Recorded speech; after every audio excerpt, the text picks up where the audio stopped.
Hey guys, it's Tony with Wood Tramp Outdoors Magazine.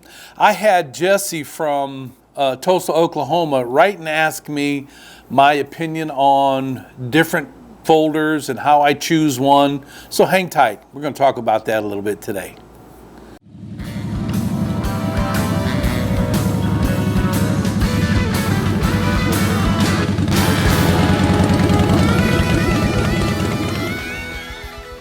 Hi guys, welcome back. Well, Jesse, thank you very much for the email. Appreciate it. It's a great question because it's a question that I get a lot of times from people either via the website or in person.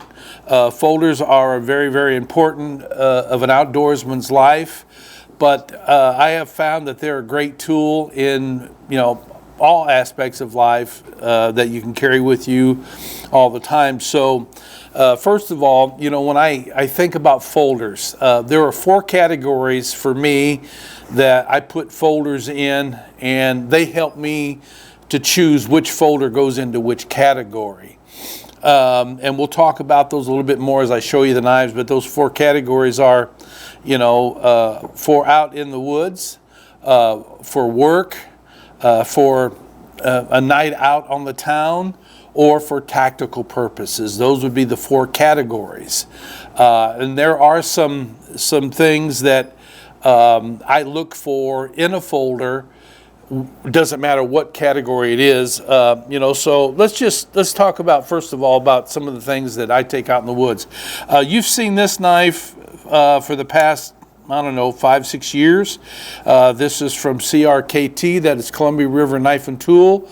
This is the MT21 or the M21 04G, and it's the Kit Carson version that was designed by Kit before he passed away.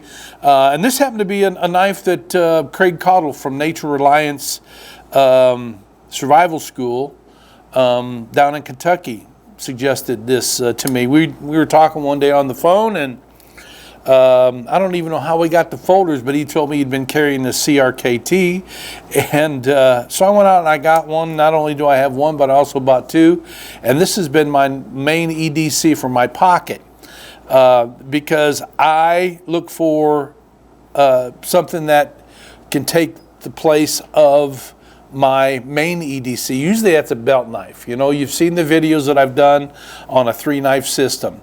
Your main EDC is going to be on your hip most of the time. Sometimes it's on a backpack on the strap. Depends on what your application is. But then you've got to have a secondary knife, and usually the secondary knife you're going to find in somebody's pocket. For me, it'll be in my pocket. So that means that this secondary knife has got to be able to perform maybe not quite as much as the primary knife, but it's got to come close. And I found with this particular blade here, it's stout. So this is some of the things that I'll tell you about that I grade when picking out a knife. Number one, is it rugged enough? Number two, is it put together solid? Are the materials what they need to be? Is the blade steel something that I can get out and I can fix out in the field if necessary?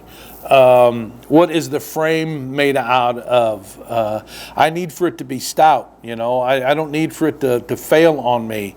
And one of the areas that I look for here is at the pivot point, where you have this pivot where all the business is happening at down inside this knife. And this particular one has a thumb interlock. I do have some knives that have the frame lock on themselves, back with the thumb lock on it. But I prefer this one. But on this knife, you can tell there's no place. So if you have a pocket knife and you can move your blade back and forth like that, man, I wouldn't use it at all. I would not take it anywhere with me, because those are the blades that are going to fail on you and will probably fail as soon as you start to put a little weight on them or start to make them to do more work than what they were designed to do. That's what happens. Can I baton with my knife, with my folder? This one I can. I have folders that I can't, that I wouldn't even try it. But that's why I've carried this one for 5 years. Blade steel for me, it really doesn't matter. You just got to remember, if you're going to be around salt or brackish water, you're probably going to want to go with something stainless because they will corrode. This knife here happens to be, let me see, I think this is high carbon steel. Don't quote me on that. I don't know. But I do have to keep it oiled. I've got to keep bush butter on it or some other type of coating. So that's another consideration. If you're in brackish water with stainless, you don't have to worry about that as much. They require a little bit more maintenance, but, you know, those are some of the features that I would tell you that I really want to make sure that it happens, you know. And it's just like when people ask me, well, how do I plan, what gear do I use when I go out? How do I plan for that? Well, the very first thing I ask myself, excuse me, is where I'm going. You know, what geographical part of the world or the U.S. or my particular area am I going in? That will dictate what gear is going to be in my rucksack. Same thing goes with a knife. You know, what am I going to be doing with it? Where is it going to go? What is it going to be subject to? Those are all very important aspects for me. So, you know, let's just kind of break down those categories, and I'll tell you why I carry these particular knives here. So this is the CRKT M2104G. That is my go-to knife, and I do have a backup version of this just in case I lose my main one. Other outdoor types of knives, this is one of my favorites right here, and that was one thing that Jesse asked me, is if I had any SARs, and I've got two right now, and I keep these two. The first one is this guy right here, and I can't even tell you what it is, but it's one of those knives that has everything but the kitchen sink, and maybe if I looked far enough inside of it, I'd find a kitchen sink in here. I don't know. But this was a special knife, and that's why I've kept it. You can't see this inscription on here, I don't think. I don't know. Can you see the inscription? Yes, the Swiss Army. Yeah, no, that's not what it says, but I mean, can you read the inscription on the blade? No. Okay, all right. So what this says is Texas Hog Hunt 2002. I bought two of these, one for myself and one for my son. And he still has his, to my knowledge. I've got mine, so I'll never get rid of this. And I've taken it, I think I took this to Africa one time. And I did use it there. I had to use it. And I've only taken it out maybe one or two other times because it's a special knife. It's got a little nostalgia for me here, so I don't use it very much. But it is a cool knife. But the one that I do use on a semi-regular basis is this Ranger from Swiss Army Knives. It's got a really nice blade on it, lock back. You press the logo and you can stow the blade. You know, I mean, they say it's a one-handed deployment, but you can see me struggling here with it. You know, maybe it's because I just don't use it enough. But what I really like about this knife is the saw that comes with this knife. I mean, a lot of your Swiss Army knives do have saws with them. This guy here, I could build shelters with this. I could build man traps. I could build live game traps, passive or active. I mean, there's a lot of things that I could do with this saw that I can't do with the saw that's in here. So I like this. It doesn't quite do the job of a silky saw. You're not going to get past 2 inches on this saw. You know, the blade is about 4. But workable on this to where you stroke, you know, and get it out, probably 2. Maybe you push it at 2.5. What can you do with 2 inches of material? Well, you can build ridge poles. You can build tripods. You know, 2 inches is pretty good when you lash them together with the right lashing and you've got the right cordage. You can do a lot of shelter work with those, fire lays, whatever you want. So that's why I like this knife. You got this really nice blade here that's very sharp. You got this blade. I was handling this one time. Matter of fact, I think I was on camera, and I actually cut myself pretty good here. And it's got the other standbys with it also, right? Got yourself an opener here. Then you got a smaller blade right here. as well with a screwdriver on it right there. So there's different things that you got on here. And then of course you got a toothpick. Is this a toothpick or is this tweezers? Nope, that's the toothpick. That's the toothpickums. And then here's the tweezers, right? And I've been asked, are these really usable? Yes, they are. Yeah, absolutely. I pulled plenty of splinter out of my fingers with SAR tweezers. So those are the types of knives that I will take out. But when we're talking about going out in the woods, can they feather stick right? Can they be used as a baton? As I said, I would use this as a baton. I would never use this with a baton, never. But here's what you have to understand. Just because I'm taking this out doesn't mean I don't have this.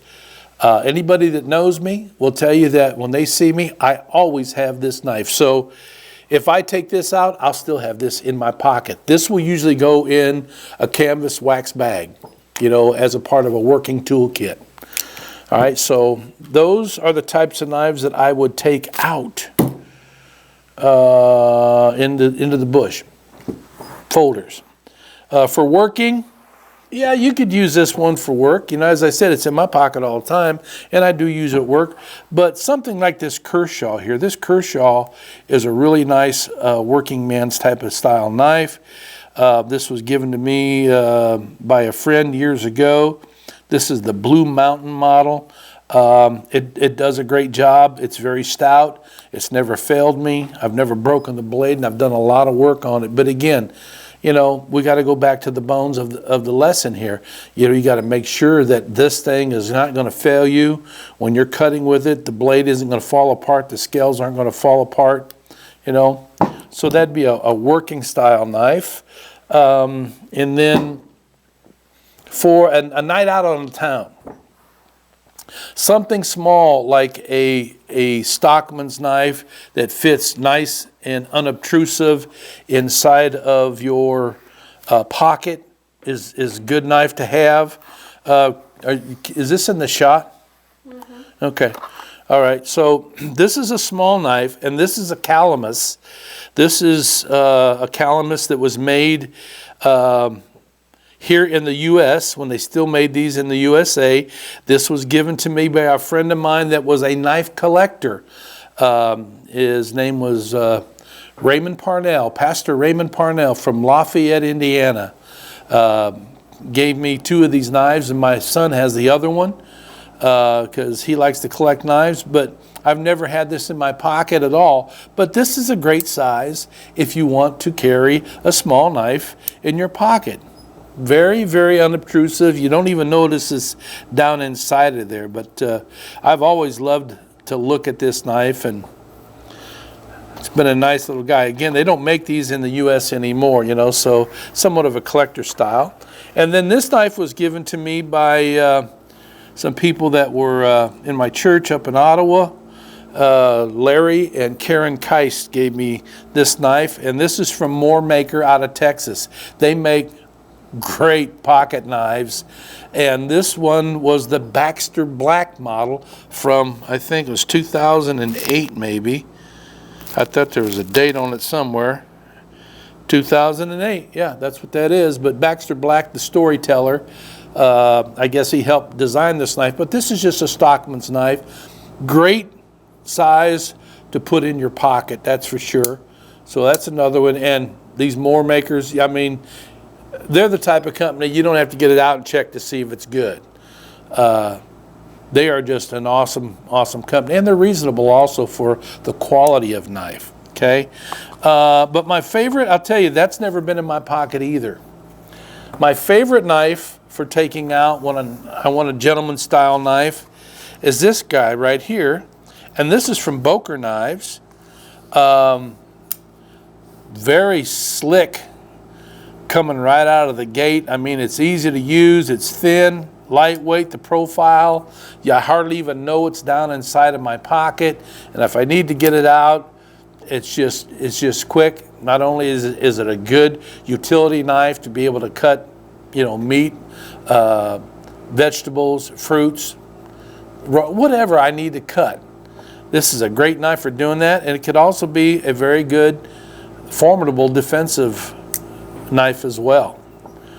Then we'll talk about tactical knives, and I don't spend a lot of time explaining myself with tactical knives because from the time I was in the Marine Corps until today is almost like a century. It's definitely different. It's a different game. And what guys have available today compared to what I had available to me back then are like night and day. But here is a modern day perfect tactical folder. This is made by Grayman Knives. It is the Tiga. We received this probably about 4 years ago, 5 years ago, something like that. And I haven't sharpened this dude, and it's been out in a, look at that. Pop some hairs right off. I've never sharpened this knife, and I've had it out in the bush probably 2 or 3 times, and I've used this. The scales are made of titanium, but for those of you that haven't seen the video or read any articles about Grayman Knives, the owner, Mike, is a former operator in the Sudan. He knows what needs to go in a knife. So we've seen probably 3 or 4 of his tactical blades. That is the lion's share of his business, that he makes knives for guys that are in the tactical arenas, whether it's first responders or happens to be somebody that is, you know, out of country, you know, an operator or just a serviceman or woman in general. They go to Mike because he knows what it takes for a knife to perform and not fail. That's why the Tiga was the folder of the year. And I think a couple of his other knives have made folder of the year as well. I mean, he's just a great knife builder. But this guy right here, this is what you want in a tactical knife.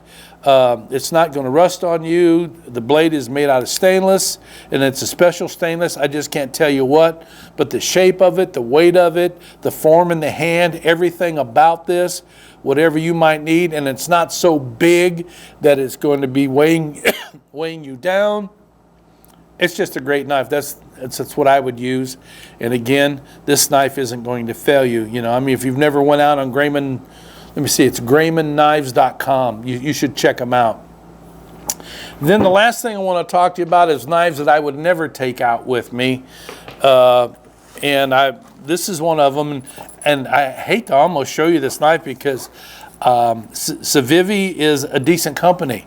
But this particular knife that we received, I don't even know the model number of this. It doesn't matter. But this is a classic example of, I don't know if you can see that moving back and forth. That's a classic example of a knife that I would not want to put in my pocket. I have to count on it. I don't care if I'm cutting rope with it. I'm going to have to do something. If I keep this knife, what I will do is I'll start right here on the pivot and see if I can tighten that up a little bit on the pivot, because I'd rather be slow on the draw, not all that fast anyway. I'd rather be slow on that draw and safe with my blade than to have it come out fast and be sloppy, you know. So that'd be a knife that I wouldn't take. And gimmick knives, man, I'd never take out a gimmick knife like this guy right here. That's a classical switchblade, first of all, they're illegal to carry in most states. If you carry one of these and you pull it out to defend yourself, you're probably going to have to get an attorney to help you out, especially in the state where I'm at. You have to have a FOID card. I think that we're the only state in the union that requires a FOID card, firearm owner identification card. Illinois is great for getting in your pocket, and that's one of the ways they do. I forget what that costs, but do you know what it costs? No? Okay. So, yeah, a gimmick knife, whether it is a spring-assisted or a switchblade or something like that. And here's the thing about this guy. This is a very stout knife. It's very good. And I have carried it with me. Last time I carried it with me was in New Orleans. And I actually, nothing happened, but I'll tell you that I got in an Uber car and wanted to go to one direction, and the Uber driver took me down by the Levee District where things, you know, some folks you shouldn't be there. And I pulled it out of my pocket, and I didn't deploy it at all, but I kept it in my pocket just in case. You know, so yeah, I have carried it, but normally I don't. Benchmade makes some great spring-assisted knives that are really sharp, really good looking. But again, you know, to avoid problems, I don't carry that type of knife, especially not a gimmick style. So Jess, I appreciate, you know, the question, and I hope that I covered that. You know, 4 categories. Wherever you're going to go, that should dictate what you're going to carry, what you're going to need. The knife has to be able to perform these certain duties in this scenario. You know, I don't need a knife like this to go out on dinner. You know, I don't need that, you know, and nor would I want to take a knife out like this into the woods to be my secondary knife for obvious reasons. Where you're going must dictate it, and once you have that down, then you pick out the knife that you want, the steel, the scales, the frame, all that, and put it through a test. Can I trust this to do what I need for it to do when I'm out and I have to deploy it? So again, thank you very much for the question. I hope it answered it.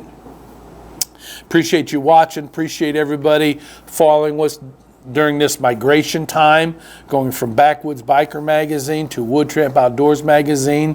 I'm really confident y'all are going to love it. A lot more new things, more lessons, more how-tos and whys, and some pretty dope guests are going to be on. Some very, very important celebrity guests are going to be on. So till next time, you guys be safe out there no matter what you're doing.